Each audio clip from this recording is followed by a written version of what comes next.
This is the new Rolls-Royce Spectre. It's the first electric production car Rolls-Royce has ever made, and it's the most luxurious EV the world has ever seen. In this video, I'll tell you everything you need to know about it. Anyway, I'm Mike Watson, and you're watching Carwow. Buy, sell, Carwow.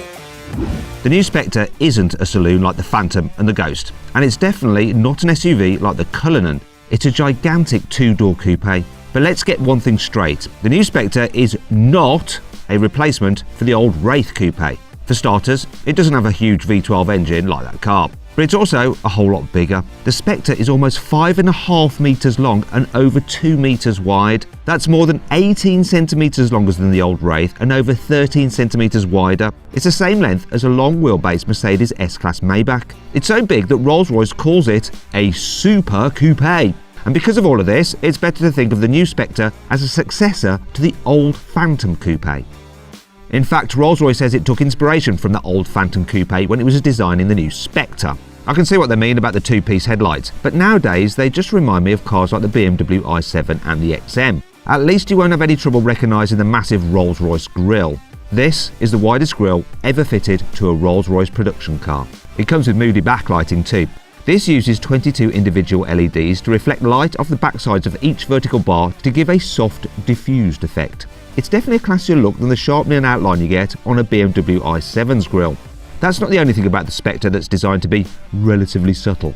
The body has very few creases and hard angles, especially when you look at it from the side. There's a small Rolls-Royce badge in the front wing and some polished metal strakes in the side skirts, but that's your lot. The pared back design really helps the massive 23-inch 7-spoke alloy wheels stand out. These are the largest wheels fitted to a Rolls-Royce coupe in almost 100 years. The minimalist design continues around the back. There aren't any fake exhaust trims here, and even the brake lights have been given a grey and white finish with two very skinny red stripes. This is so they don't clash with whichever bespoke colours future customers decide to paint their cars. Rolls-Royce has even made the whole rear body panel out of one piece of metal to get rid of as many shut lines as possible. This sheet of aluminium stretches all the way from the front windscreen to the rear bumper. It's the largest single panel ever made for a Rolls-Royce road car. That's all well and good though, isn't it? But what do you think about the new Spectre's design? Do you love it, or do you think the Phantom is the best looking Rolls-Royce on sale? I'll put a pinned comment down below and you can vote on whichever you think is your favourite looking luxury car. Go do it. Rolls-Royce has gone to pretty extreme lengths to make sure the new Spectre is as aerodynamic as possible. Its swoopy roofline helps this coupe slip through the air more easily than the upright Cullinan and Phantom. But there are plenty of other details that you wouldn't necessarily notice. The vanes in the backlit grille have been angled to reduce turbulence, and even the Spirit of Ecstasy herself was given a wind tunnel makeover to reduce drag. The Spectre's battery is mounted under the floor, and its flat bottom helps the airflow more smoothly underneath the car. All this means the new Spectre has a drag coefficient of just 0.25 CD. That's better than any other car Rolls-Royce has ever made. Some luxury manufacturers use their first electric luxury cars as an excuse to load up on gadgets and new features. For example, Mercedes gave the EQS a gigantic hyperscreen infotainment system, and BMW fitted a huge 8K cinema screen in the back of the new i7.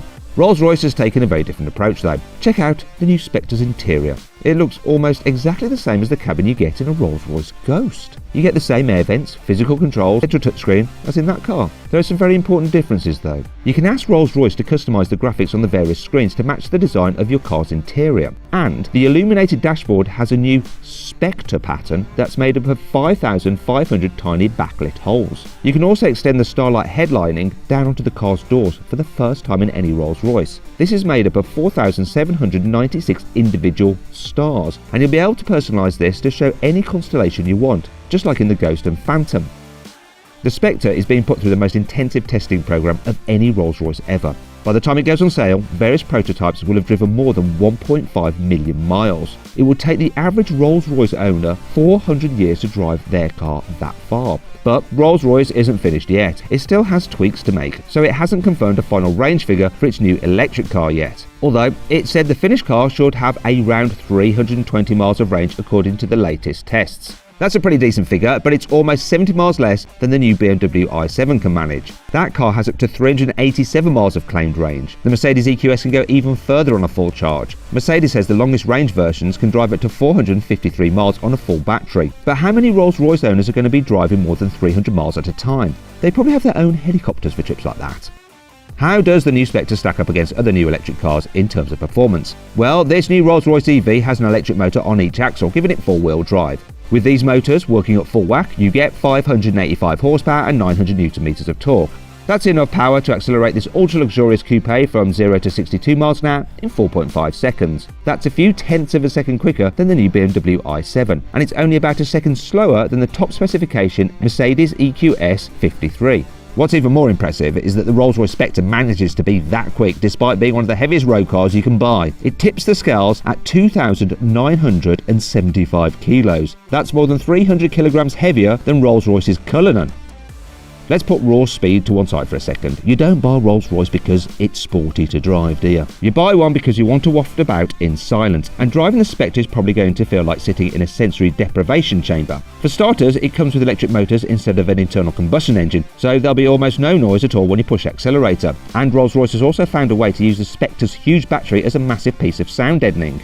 Unlike most electric cars, the battery also helps make the car's chassis more rigid. Overall, the new car is 30% stiffer than any previous Rolls-Royce production car. In fact, it's so rigid, Rolls has managed to get rid of the additional wishbone dampers it fits to cars like the Ghosts. The Spectre just doesn't need them. You do still get adaptive dampers and active anti-roll systems though, and these help stop the car leaning in tight corners. They can disconnect when you're driving in a straight line to help the car deal with bumps more comfortably as well. Rolls-Royce's four-wheel steering system has also been retuned to help make the Spectre more manoeuvrable at low speeds and super stable when you're cruising. And the electronics that control all these systems have been completely redesigned to help them react even faster than before. The upside of this is that the Spectre can react to changing conditions more quickly to make sure it always feels as comfortable as possible to drive. The new Rolls-Royce Spectre comes with 4 seats like the old Phantom Coupe, and the car's huge size means there'll be ample space for tall passengers to get comfy in the back, and they shouldn't have any trouble climbing in because the Spectre has the largest doors ever fitted to a Rolls-Royce. Sadly, Rolls-Royce hasn't made use of the space of the bonnet because there's no internal combustion engine to store luggage. This is partly because of the wiring for the car's electrical systems, which take up all that room. But it's also because the huge grille and front wings mean a front boot wouldn't be possible to access elegantly, apparently. Well, that's what Rolls-Royce says. If you buy a new Spectre, you'll get access to the new Rolls-Royce Whispers app. It's so exclusive that you have to enter the car's VIN number just to use it. Anyway, this lets you do various things like monitor the battery level and send directions directly to the car's satellite navigation. You can also set up your personal profile and program the car to switch on the climate control at specific times so it's already warm or cool when you climb inside. This isn't particularly special these days, but Rolls-Royce does have one trick up its sleeve. You can save all your favourite settings and share them to as many Spectres as you want. That'll be perfect if you have one car parked on each continent and you don't fancy setting them all up individually. You can order a new Rolls-Royce Spectre now. The starting price is from around £300,000, which puts it between the Cullinan and the range-topping Phantom in the Rolls-Royce catalogue. Although, as usual, the sky's the limit and you can spend untold amounts of money making a completely bespoke Spectre of your own with loads of custom touches. Get your order in now and your car could be ready for Christmas 2023. I hope you all enjoyed the video. If you did, please give it a like. If you click on those windows there, you can watch some more videos, and if you click on that box there, you can go to CarWow to see how much money you can save on your next car. Thanks for watching.